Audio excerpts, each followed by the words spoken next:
When you declare a method, you can specify modifiers to that declaration to change some of the fundamental characteristics of the method.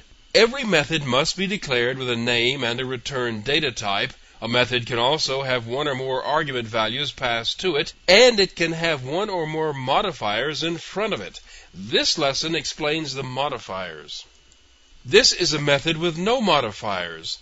It's declared to return an int value, and it has no arguments. All methods can be accessed inside their own class no matter what, but access from outside the class can be specified. This example allows the access to the method to default, and the default is that any class in the same package as this one can access the method.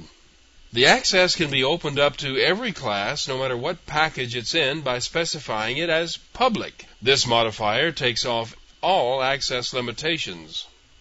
On the other hand, you can limit access to being only from inside the class by declaring the access as private.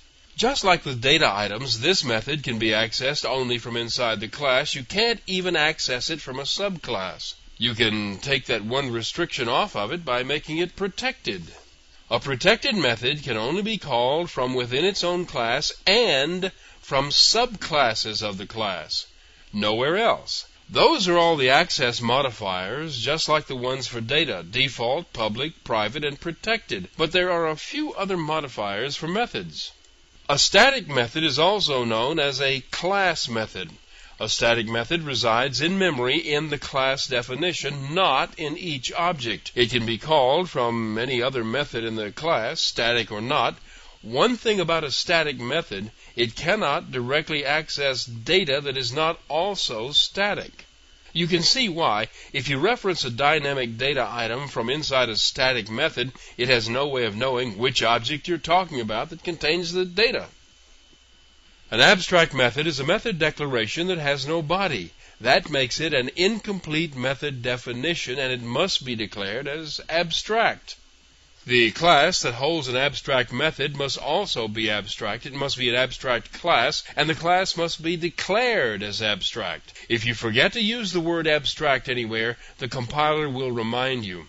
You cannot create an instance of an object with an abstract method. You can only use it as a superclass and finish the method declaration in the subclass. A final method is one that cannot be changed in a subclass. Normally, a subclass can override a method with a method of its own of the same name, but a final method cannot be overridden. A synchronized method can only be invoked by one thread at a time. If you have a multiple-threaded application and one thread is in the middle of this method, any other thread will simply be blocked from calling it until the first one finishes and returns. We'll be going through some examples of this later.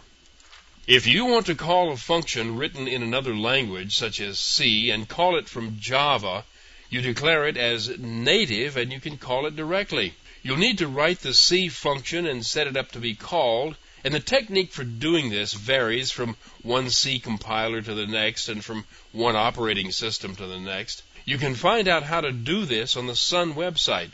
Search for the JNI, the Java Native Interface.